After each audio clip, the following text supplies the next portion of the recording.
kasus KDRT. Jadi aku di sini mungkin bisa lebih healing lah, karena sebetulnya apa yang aku hadapi itu kan lumayan ya, karena biasanya kan kalau sebagai korban KDRT itu kita healing diri sendiri aja itu udah setengah mati rasanya. Belum ada playing victim, belum ada fitnahan, belum ada denial dari pihak sana. Jadi buat aku mendatangi Komnas Perempuan itu salah satu ikhtiar seperti yang aku bilang, dalam rangka mencari keadilan.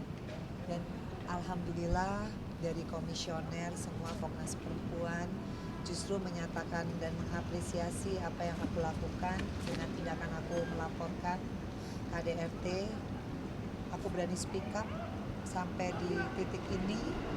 Alhamdulillah aku juga terus ya untuk meminta siapapun ya, termasuk Komnas Perempuan, untuk mengawal nanti pengadilan di peradilan nanti, insya Allah di pengadilan negeri di Kota Kediri karena TKP-nya di Kediri. Jadi aku mohon juga doanya, karena aku paham banget setelah kita tadi berdiskusi, ternyata korban KDRT dalam hal ini yang menimpa istri itu nomor satu urutannya. Artinya insya Allah ini menjadi satu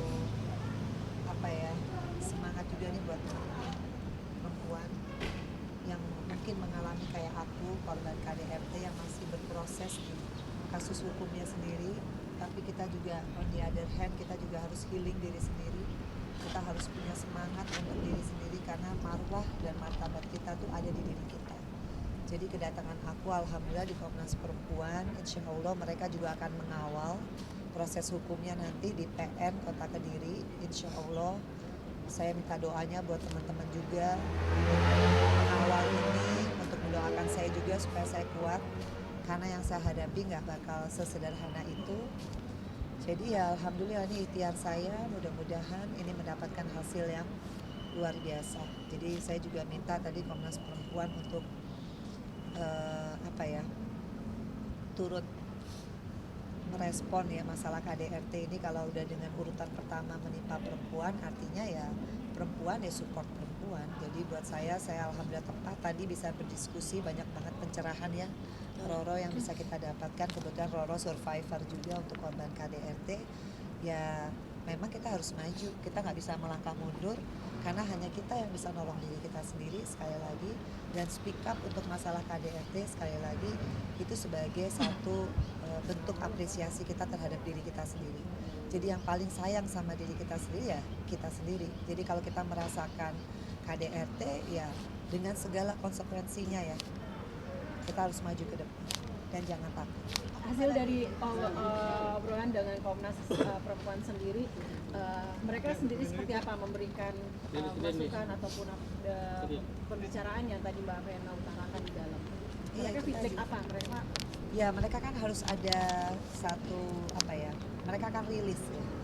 Apa yang saya sampaikan itu pasti mereka ada konsolidasi lah. Jadi habis itu mungkin mereka akan press release sama teman-teman semua, karena mereka tadi kan juga mendengarkan ya, banyak mendengarkan ya curhatan kita sama-sama perempuan. Seperti yang saya bilang, perempuan support perempuan, artinya adanya institusi ini buat saya ini juga membuka ya buat ibu-ibu atau perempuan Indonesia yang mengalami kayak kita KDRT fisik, psikis, atau mungkin apapun lah namanya, karena KDRT itu kan macam-macam ya jenisnya. Yang pertama kita lakukan adalah speak up. Kalau saya sebagai korban KDRT fisik, ada visum, ada barang bukti, memang proses hukum sedang berjalan. Apalagi insya Allah kalau Allah mengizinkan ya mungkin P21 dalam minggu ini, alhamdulillah, artinya kan ini maju terus ke depan. Itu yang saya bilang tadi, bahwa saya butuh support moral, bahwa di sini Komnas Perempuan mengapresiasi saya berani speak up. Itu sebagai satu indikator juga. Nah kalau kita nggak berani speak up dengan segala konsekuensi seperti yang saya bilang, karena urutannya biasanya korban KDRT pasti mengalami yang namanya playing victim. Nah itu pertanyaannya, nggak semua perempuan berani mengambil resiko akan di playing victim. Dan saya sudah sekarang menjalani dan mengalami proses itu. Ya alhamdulillah Komnas Perempuan menyatakan dukungan penuh menyatakan soliditasnya untuk kasus KDRT saya dan juga semua lah kasus KDRT semua perempuan Indonesia yang berani melaporkan, berani speak up. Artinya ya mudah-mudahan ke depannya secara psikologi saya juga saya insya Allah lebih percaya diri melangkah ke depan. Langkah apa sih Mbak nanti yang akan ditempuh sama Komnas Perempuan? Ya mungkin bisa ditanyakan ya. Di pengadilan nanti akan ketemu Mbak Vena, sudah siap di pengadilan sendiri nanti? Ya insya Allah siap. Karena itu kan sebagian dari kita mencari keadilan. Ya harus siap karena itu yang memang saya tuju. Bang Vena, ini sepertinya prosesnya cepat ya, maksudnya Bang Hotman sudah mengumumkan akan P21 atau Mbak Vena sendiri gimana sih? Kan memang ada surat cepat, dari Polda ya. Kan ada surat dari Polda. Polda kan selalu melaporkan update. Ya kita makanya saya bilang saya mohon teman-teman wartawan mengawal ini karena kasus KDRT itu seperti gunung es. Gak banyak perempuan yang berani speak up. Itu makanya kenapa saya butuh ke Komnas Perempuan, butuh dukungan moral lah terutama. Karena ya kalau kita sebagai korban, kita healing diri sendiri aja perlu proses waktu, berjibaku dengan bagaimana kita bisa mengembalikan kepercayaan diri kita sebelum kita kena KDRT ya. Belum nanti playing victimnya itu. Ya teman-teman wartawan tahu lah ya. Apa yang terjadi sama saya sudah di playing victim, tapi saya kan nggak bisa untuk selalu kayak debat usir gitu. Saya memilih jalur-jalur yang sesuai ke Komnas Perempuan sebagai bentuk saya meminta pencerahan. Ya insya Allah saya lebih siap lagi melangkah untuk ke peradilannya nanti. Akhirnya beberapa apa ini sih Mbak? Sebetulnya sebelum saya bawa udah saya laporkan karena kan udah online semua. Tapi kalau memang ini dibutuhkan lagi ya saya bawa.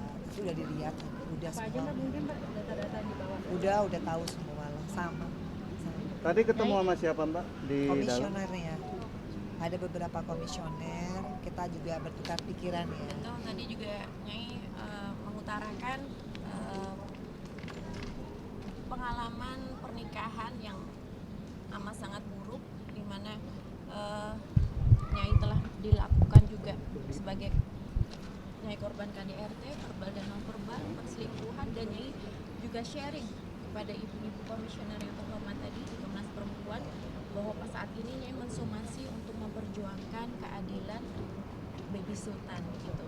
Jadi alhamdulillah ibu-ibu komisioner juga sangat support ya kepada Nyai dan juga kepada Mbak Vena, dan concern sekali karena Komnas Perempuan juga melindungi hak-hak anak-anak ya. Jadi Nyai sangat berterima kasih kepada komisioner-komisioner yang telah menerima kami berdua, dan harapannya tetap terus mengawal kasus Mbak Vena khususnya, dan juga mengawal Nyai juga untuk bisa melangkah ke depan menjadi pribadi yang lebih baik, dan khususnya memperjuangkan keadilan Baby Sultan yang saat ini sedang Nyai perjuangkan melalui somasi Nyai. Mbak Vena hari ini tidak didampingi oleh Bang Hotman, kenapa? Iya, kan udah tadi pagi meeting. Jadi kalau kegiatan seperti ini itu lebih kepada aku pribadi sebagai perempuan yang mengalami KDRT, ya aku ingin mencari pencerahan juga dari institusi seperti Komnas Perempuan, lembaga independen ya, gitu. Untuk bisa memberikan pencerahan. Kita ini kan korban KDRT nggak akan pernah ada yang siap. Tapi tiba-tiba saya mengalami KDRT, kan saya harus belajar dari kasus saya sendiri. Kemudian saya ikhtiar untuk memberikan kekuatan terhadap diri saya sendiri. Karena sekali lagi korban KDRT itu pasti akan di playing victim. Dan gak semua perempuan Indonesia atau perempuan dimanapun di muka bumi ini udah kita korban, kita harus menghadapi yang namanya playing victim. Belum nanti cyber lewat media, belum ancaman. Tapi ya bismillahirrohmanirrohim, dengan pertolongan Allah, tuntunan Allah, makanya kenapa saya buat pengajian itu sebagai penguatan diri saya. Kita pasti berdoa, tapi kita juga pasti berikhtiar. Ikhtiarnya apa? Ada lembaga independen seperti Komnas Perempuan, itu tempatnya perempuan, support perempuan dengan semua pengarus utamakan dengan kepentingan hak perempuan. Ya saya datang ke sini, kita bertukar pikiran. Ya hasilnya nanti mungkin dari Komnas Perempuan akan memberikan press release berdasarkan cerita kita ya.